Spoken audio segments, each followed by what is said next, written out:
A paz do Senhor, bros! Tudo bom com vocês? Sejam bem-vindos a mais um episódio do Uma Semana com Filipenses.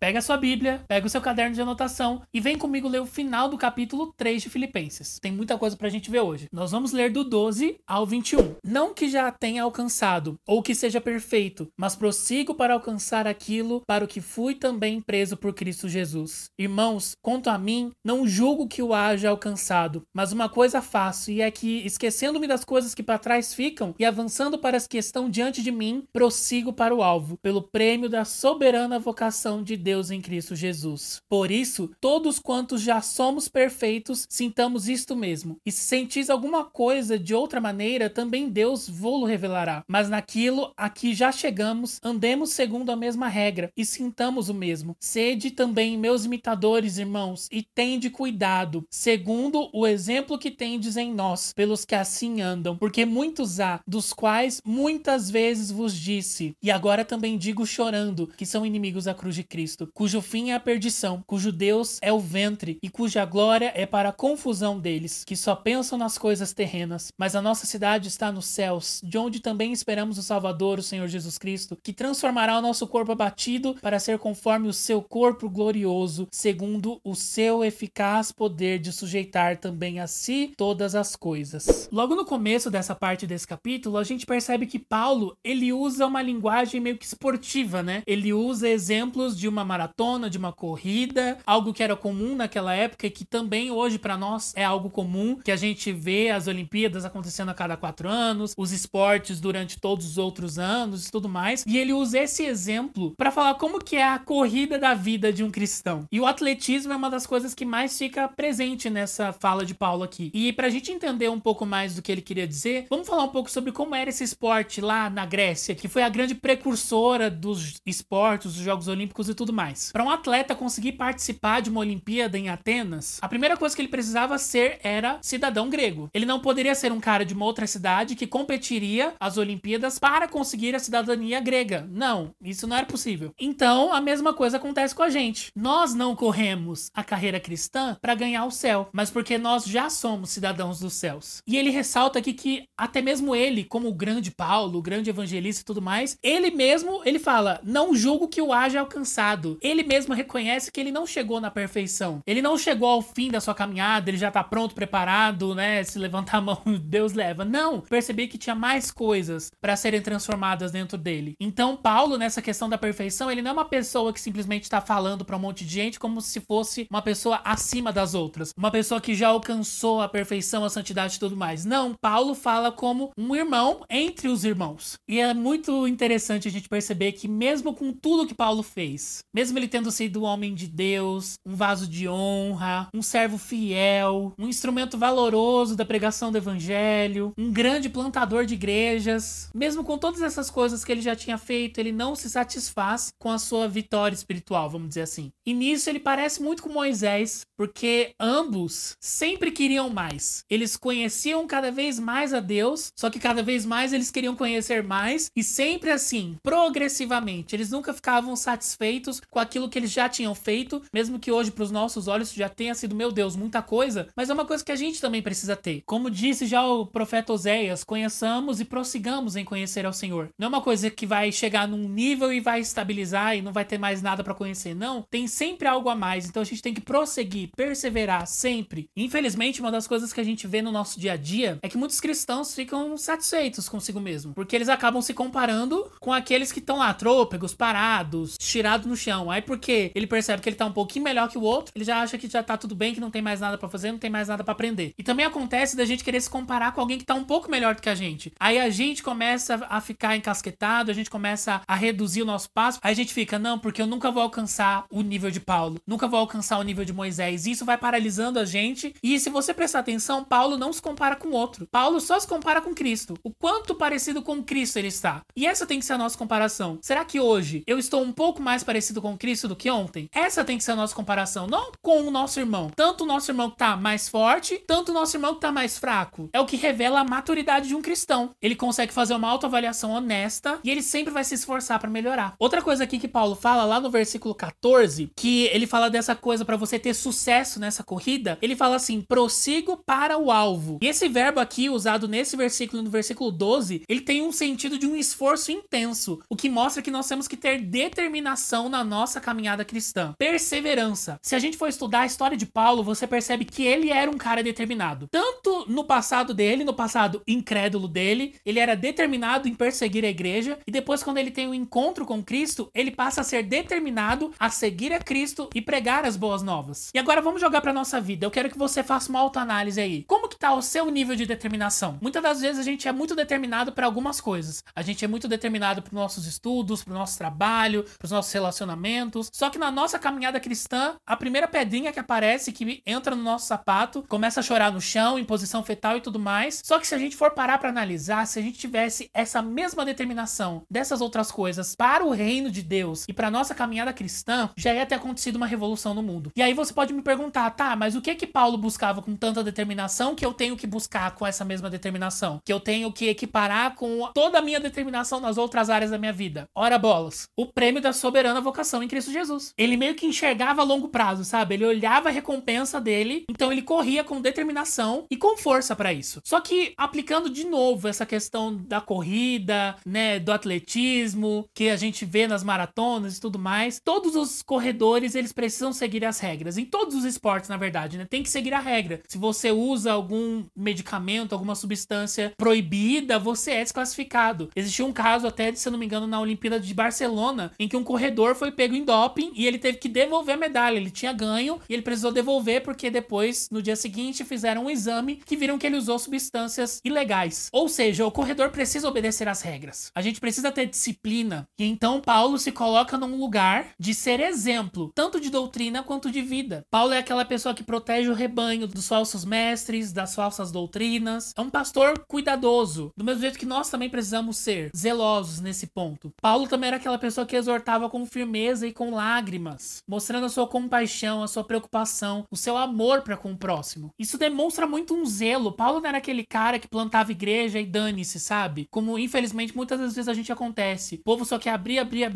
igreja, mas não quer se preocupar com as pessoas. Parece que quer abrir só uma franquia de McDonald's, sabe? Que vai abrir um monte pra ganhar mais, pra ter mais recursos e tudo mais, só que não se importa com as pessoas. Paulo não era esse pastor, Paulo não era esse homem. Paulo se preocupava com as pessoas que ele tinha conquistado em cada cidade que ele plantava uma igreja. Se a igreja estava passando por algum problema, ele tentava ajudar, ele exortava, ele aconselhava. E todas as cartas de Paulo são assim, ele exortando, ele direcionando, ele aconselhando essas igrejas. Então isso mostra um pastor zeloso, uma pessoa preocupada, e a gente precisa absorver esse zelo de Paulo para nós lidarmos com os nossos irmãos, para cuidar deles, exortar com lágrimas e com firmeza, e assim a gente vai começar a ter uma unidade mais forte e uma igreja mais saudável. E aí, pra gente fechar, depois que o apóstolo Paulo fala do seu presente, falando da sua corrida rumo ao prêmio, e depois ele demonstrar o seu zelo pastoral, alertando sobre os falsos mestres e tal, ele lança o seu olhar pro futuro, e ele destaca algumas coisas que a gente pode perceber. A primeira é que o céu é a nossa pátria. Nós somos brasileiros, nós amamos a nossa terra, mas nós estamos aqui de passagem. A gente tá visitando aqui, e nós precisamos ter isso em mente, lembrar a nossa alma de que nós não somos daqui, nós somos do céu. Lógico que isso não dá legalidade pra você tratar o lugar onde você tá de qualquer jeito, porque pensa, se você tá de visita em algum lugar, se você tá de passagem em algum lugar, você vai se esforçar pra ter uma passagem tranquila, uma passagem que você não vai estragar nada, que você vai cuidar das coisas e tudo mais. Então a gente precisa ter essa consciência pra lidar com as coisas daqui, como embaixadores do céu aqui na terra, mas sempre lembrando a nossa alma de que nós não somos daqui, nós somos do céu, somos cidadãos dos céus. E ele também reforça aqui que a vinda do Senhor é a nossa esperança. O Espírito e a noiva dizem, vem. Essa tem que ser a nossa esperança. No mundo caído, no mundo perdido, essa tem que ser a nossa esperança. Jesus vem. Isso é um fato, está cada vez mais perto. Ah, mas eu ouvia isso desde a época da minha avó, desde não sei o que, não sei o que lá. Olha os sinais, filho, não sou eu que tô falando. Leia, estude os textos escatológicos que falam da volta de Jesus, de Apocalipse e tudo tudo mais, leia eles. E você vai ver que o mundo está demonstrando os sinais. Então a gente precisa só estar atento aos sinais para entender que realmente Jesus está voltando. E isso tem que nos dar esperança e não medo. Se nos dá medo isso, tem alguma coisa errada. Nós talvez estamos vivendo de aparência, talvez a gente tá brincando, perdendo tempo. É aquela coisa horrorosa. Jesus volta só depois que eu casar. Eu tô tipo, dane-se. Se Jesus quiser voltar antes de eu casar, ter filho, dane-se. Importante eu subir com ele. É o que mais me importa.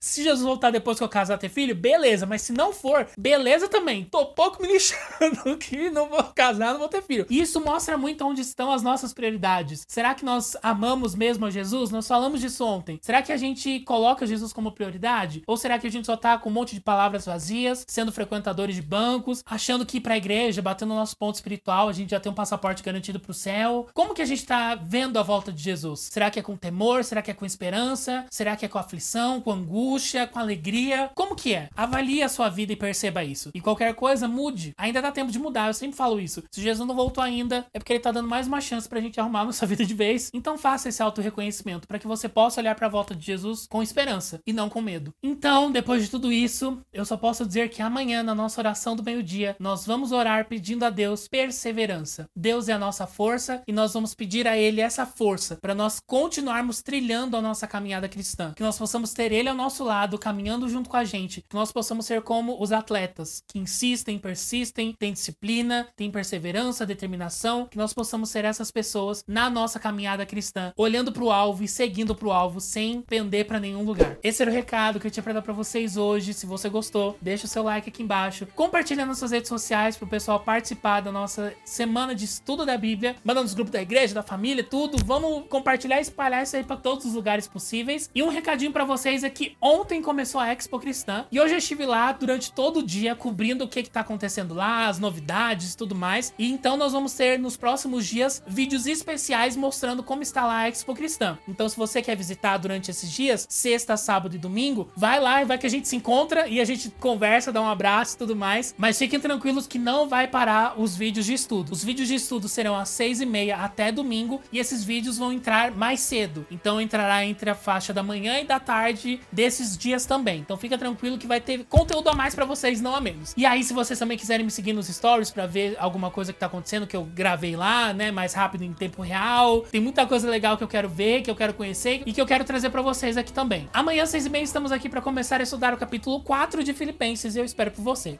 Beijo grande, Deus abençoe, tchau!